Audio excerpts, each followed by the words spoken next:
world, and of course we are here right now at Kape't Pandesal Diary for a special edition, and ipipicture po na. I'm Ina Nagtalon, and this is Mr. Eric Nagtalon. We are from Child Center UAE, the first Filipino-run center here in UAE.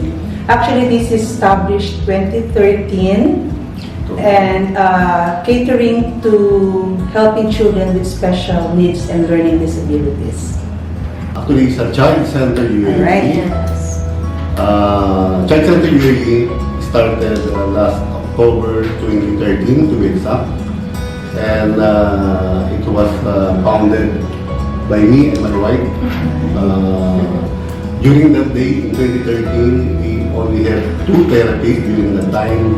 And we are all affiliated by, I believe, 2 to 3 schools. Only that time. Only that time, namely Ontario Canadian School, Collegiate American School, and Raffles School. Ayun. But now, at present, we are now have 8 therapists, 1 marketing manager, and a total of more than 30 shadow teachers, and affiliated in more than 30 schools. Wow. Yeah, Across UAE. Across UAE, and even in Abu Dhabi. Yeah. Also in Sharjah. Yeah. That's why you guys are very busy. I would like to ask personally, both of you, how did you come up with this kind of Mula siguro sa akin kasi I'm a nurse psychologist. Oh. Back in Philippines, school nurse na talaga ako, even sa Saudi. Pero nung dumating kami dito sa Dubai, parang nag-self-discovery ako that time. After a near-death accident. Nagkaroon kami ng near-death accident. So while recovering, I thought to myself na ano ba ang reason or mission ko bakit ako binigyan ng second chance. And then, yun nga, I found myself taking care of these children with special needs. So, and that also sprouted the idea of Child Center UAE. So, it started as a joke lang kasi nakita niya medyo obsessed na ako dun sa batang hawak ko with special needs. So, sabi lang niya, baka gusto mo magtayo ng center. Sabi ko, wag mo ako lokohin, katotohanin ko. So, yun na, dun na nag-start. From a joke lang. So, it sprouted na yung Child Center. So, ayan. So, ang lawak na ngayon ng inyong di ba? Nasasakupat, kumbaga, sabi nga. And at the same time, marami nang natutulungan ng inyong, shall I say, institution or what? It's a center. It's a center. Ayan, just for the information of everybody, it's a center. Ayan, so can we further discuss kung ano pa po yung mga services po nila na ina-offer dito sa ating center?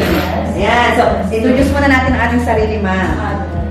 Good evening or afternoon or good morning kung saan man po kayong lugar na nandoon. Yes. Especially po sa mga kababayan natin. And ako po si Clarisse. Ako po yung nag-take in charge with regards sa marketing ng Child Center UAE. Bigyan ko lang po kayo ng konting introduction regarding sa kung anong basically ginagawa ng Child Center UAE. Child Center UAE po is we are giving care and hope, especially in the intervention of kids with special needs. We are here, our team is here to provide help, especially to those families who has a kid with special needs or disabilities. Mainly, our mission po is to have an environment where each and every child in the community has the right to have the therapy or the shadow teachers, and having this in their surroundings will make them feel they belong to the community, they belong to the children who are of their same age, same nationality, even though they are differently, they have different capacities. Our vision is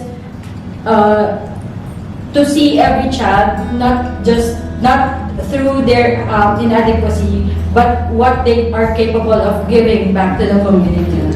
So, I love that. Parang hindi na tuloy ako makahinga.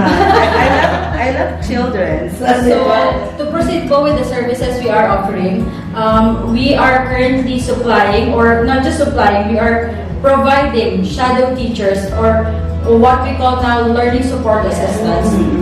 And then we also have ABA, or the Applied Behavior Analysis. We have the VBT, or what we call verbal behavior therapy. Okay. We also have online homeschooling. We also cater kids who are requiring an after-school support, or what we call the tutorial program. And we also cater to kids who are very eager to go to school. So we have this school readiness program wherein we are opening the kids' eyes on how to step on a bigger environment with different environment and people surrounding. Further, with our services we are offering, I will introduce to you Miss Melanie Bassig, our licensed professional teacher, who's also an RBT certified, who will discuss about the learning support assistance, or what we call the shadow teacher. Yes, hello. Okay, I'm Melanie, and I will be discussing one of our services, which is the learning support assistance. When we say this learning support assistance, this is a teaching strategy in which a trained professional such as a licensed professional teacher, nurses, and even psychologists accompanies the child to help the school and to be a proctor and help the child to keep up with the pace and demands of the classroom setting. And we use these principles of applied behavior analysis to help the child focus and help the child increase the social interaction and also their communication skills.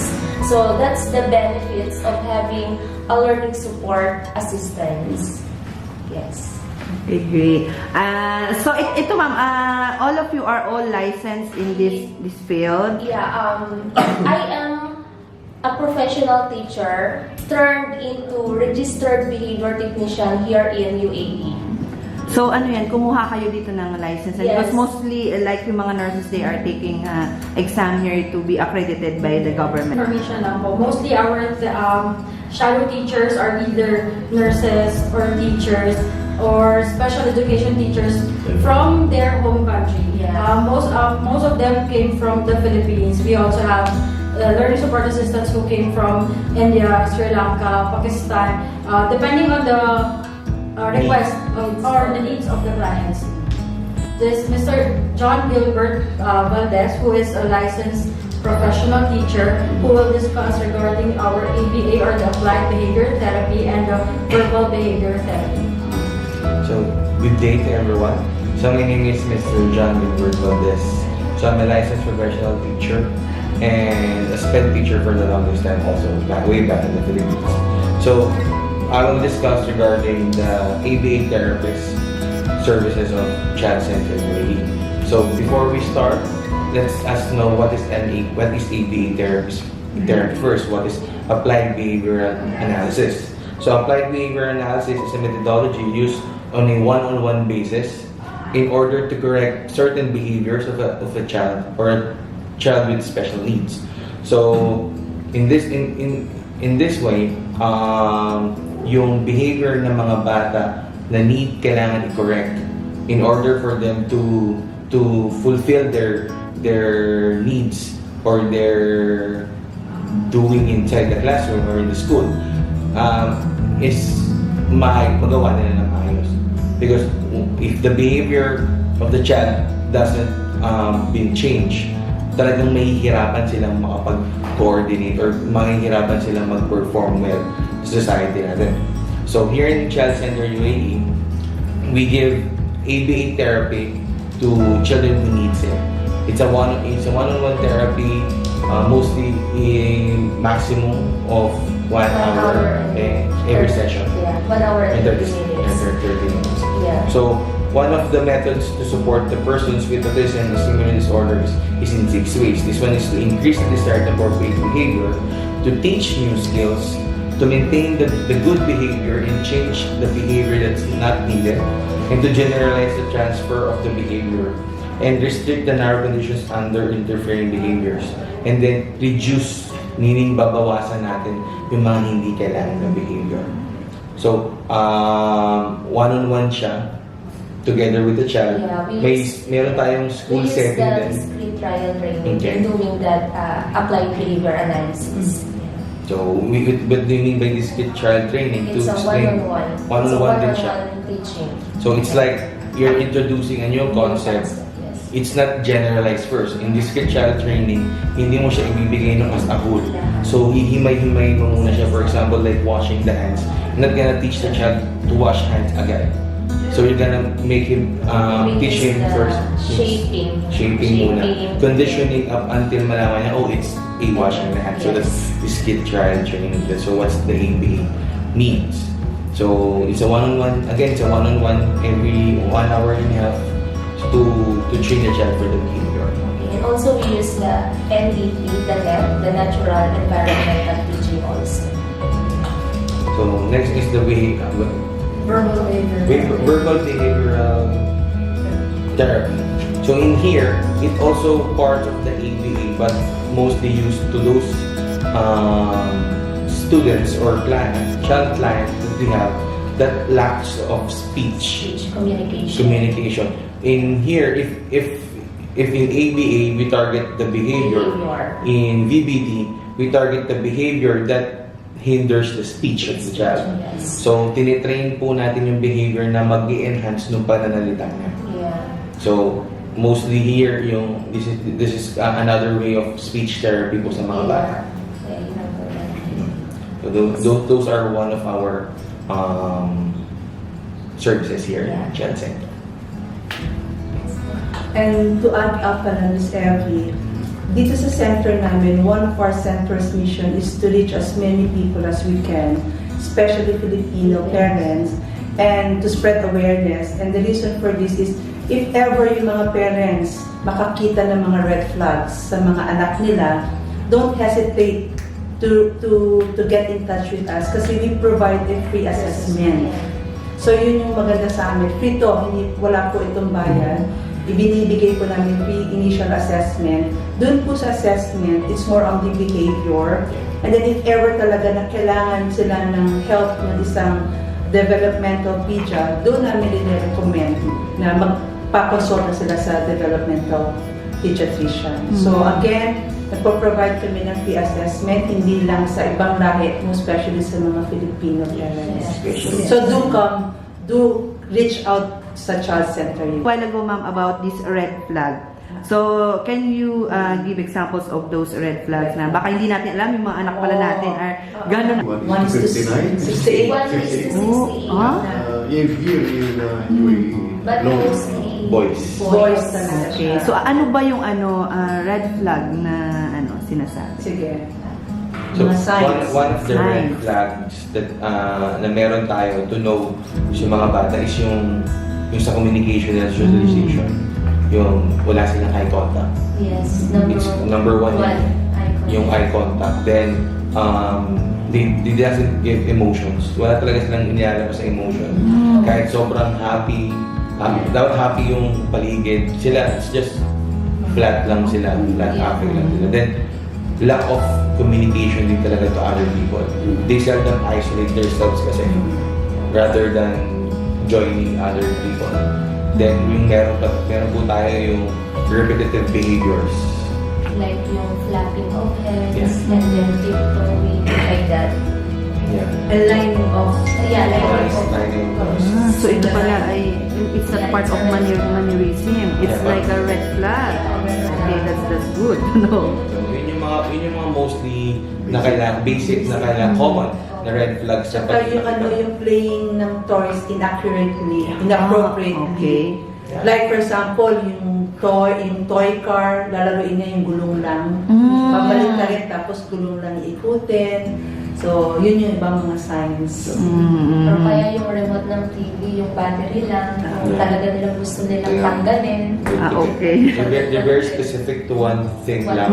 Obsessed sila. Gumaga, ang laki-laki ng laruan nila, pero may specific lang siyang puputing tingin. Fixated lang sila into one thing. So if ever you see something or you observe something to your child, you can go immediately to us so we can assess your child. May dumating ba sa point na like, sometimes hindi alam ng mga parents na yung child nila may ganun na plat, then lumaki na eventually, nadadiagnose pa ba when they're already grown up? Then, dinarayo.